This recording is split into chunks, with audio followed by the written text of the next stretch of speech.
Gandrīz ik viens cilvēks mūsdienās ir saskāries ar problēmu, kas saistīta ar pastiprinātu gāzes veidošanos un pastiprinātu dedzināšanas sajūtu kuņģīm. Kādēļ šādas problēmas rodas un kā tās atrisināt, pastāstīsim tuvākās sarunas gaitā.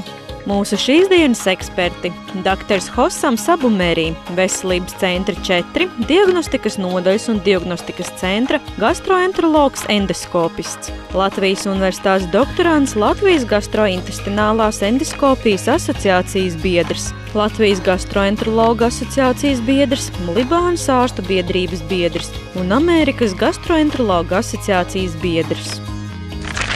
Dr. Ilze Kikuste, medicīnas sabiedrības ārsts, Rīgas Austrum Klīniskās universitātes slimnīcas ārsts, gastroenterologs, Latvijas universitātes medicīnas fakultātes pētniece, Latvijas gastroenterologa asociācijas biedre, Latvijas gastrointestinālās endoskopijas asociācijas biedre.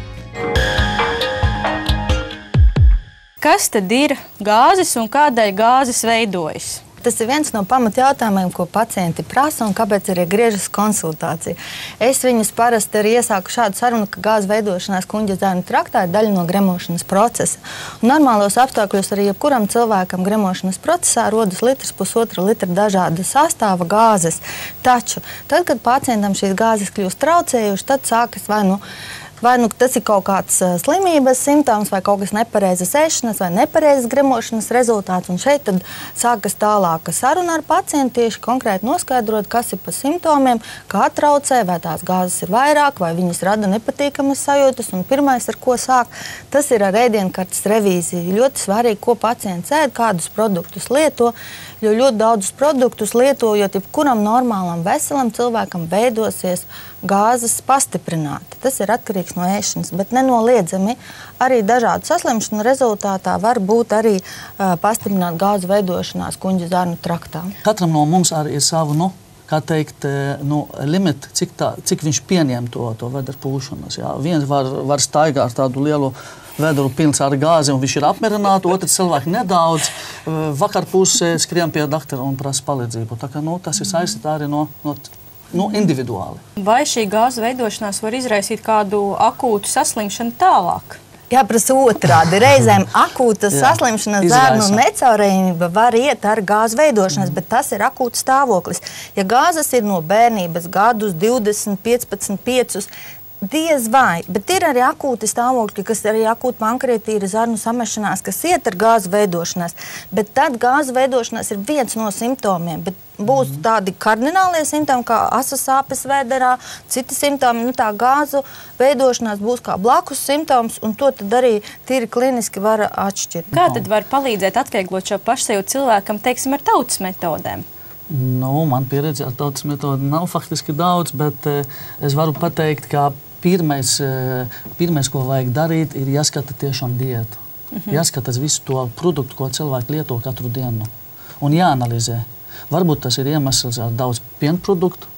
Varbūt cilvēki arī nepanes tik daudz laktozi. Jā. Protams, arī dārzeni, cik daudz cilvēki lieto dārzeni.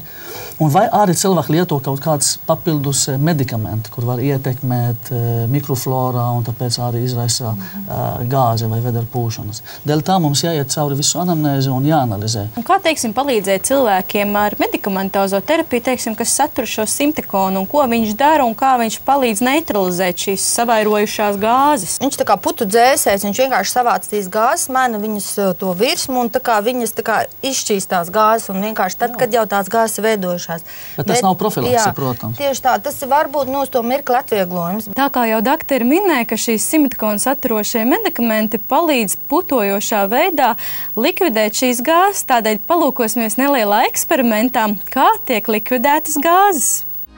Gāzu izvadīšana no gļotu burbulīšiem ir panākama ar tā saucamo putu dzēsējiem. Šo preparātu darbības pamatā ir gāzu izvadīšana no gļotu burbulīšiem. Šo preparātu darbības pamatā ir simetekons, kas neuzsaucas organismā un tiek izvadīts neizmainītā veidā. Tas ir paredzēts, lai atvieglotu simptomus, kas saistīti ar pārmērīgu gāzu veidošanos vēdera dobumā.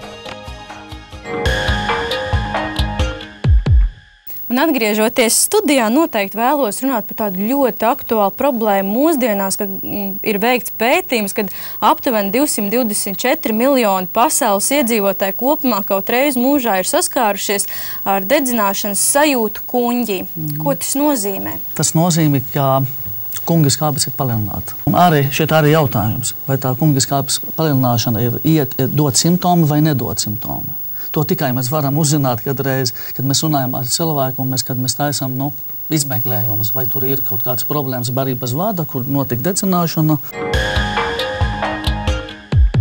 Dedzināšana notika šī puse šeit, zem krūškurves šita punkti, piemēram, es paredzu šo sevi, jo šeit ir, mēs redzam, ka mums ir barības vada, mums ir augšējais sfinkter un apakšējais sfinkter.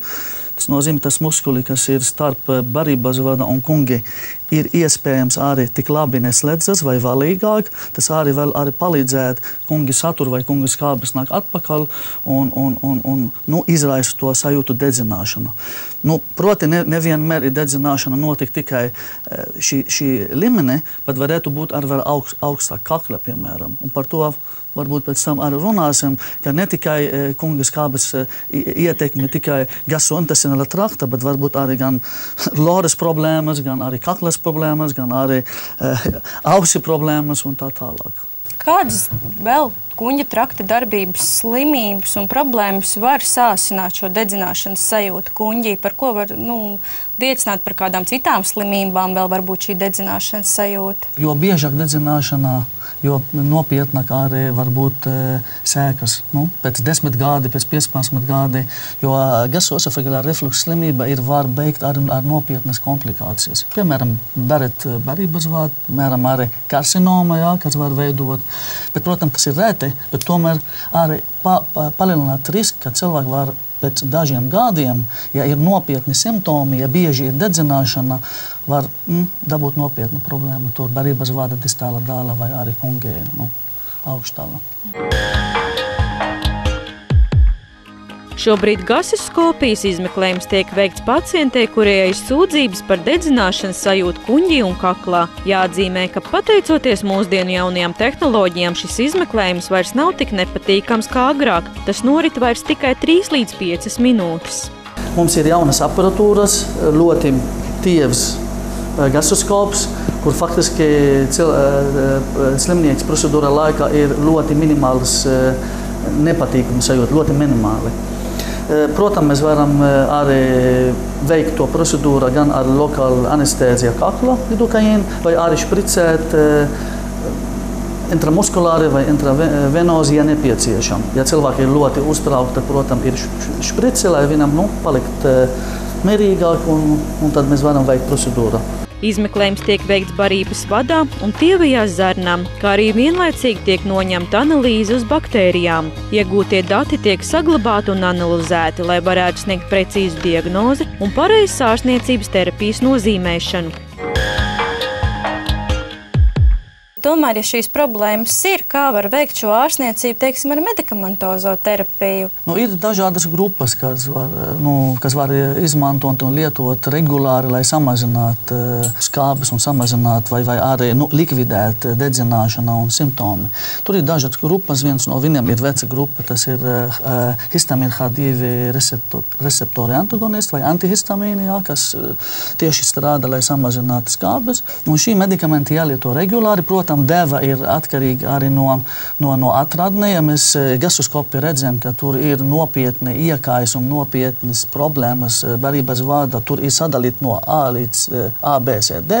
A ir vieglāk un protams, D ir smagāk. Šeit ir deva arī ļoti svarīgi noteikti. Tikai doktori to var darīt, protams, ne cilvēks pats. Šī medikamenti tikai palīdzēt, lai noņem patreiz iekājums un samazināt uz laiku skābes, bet tas nenozīmē, ka mēs varam ārstēt gastroesofagālā refluksa slimību turpmāka dzīve. Bet kā strādā šie ranitidīnu saturošie medikamenti, uz ko viņi iedarbojas? Tieši viņi noņem iekaisumu, šī grupa, ko arī doktors minēja, ir skābu bloķējušie medikamenti. Viņi bloķē skābes veidošanos. Šajā gadījumā ļoti bieži pacienti prasa, man tagad visu skābi nobloķēs, kā tad es ēdīšu, kā es gremošu. Nē, viņi nobloķē lielākoties lieko skābes daudzumu, jo skābi, ja viņa ir par daudz, viņa ir agresīva vide, viņa rada, ja jau viņa ir radījusi gļotādas bojājumus, tad viņa ir par agresīvu par daudz, nobloķējot šo lieko skābi, atņemot šo agresīvo faktoru, tas nomierina kuņģu un ļauj tam sadzīt. Ja?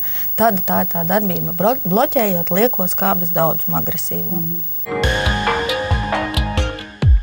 Raidījuma nobeigumā arī mēs mūsu šīs dienas studijas viešņai, kas ļāva sev veikt asinsspiedienu mērījumu, dāvināsim mūsu informatīvā partneri 36,6 medicīnas žurnālu, lai arī jūs ikdienā un tuvākos 3 mēnešus varētu uzzināt, kā kļūt veselai, stiprai un skaistai. Lūdzu! Paldies liels! Paldies, ka bijāt kopā ar mums. Uz tikšanos jau nākamnedēļ, kad runāsim par sievietes veselību vecumā pēc 50.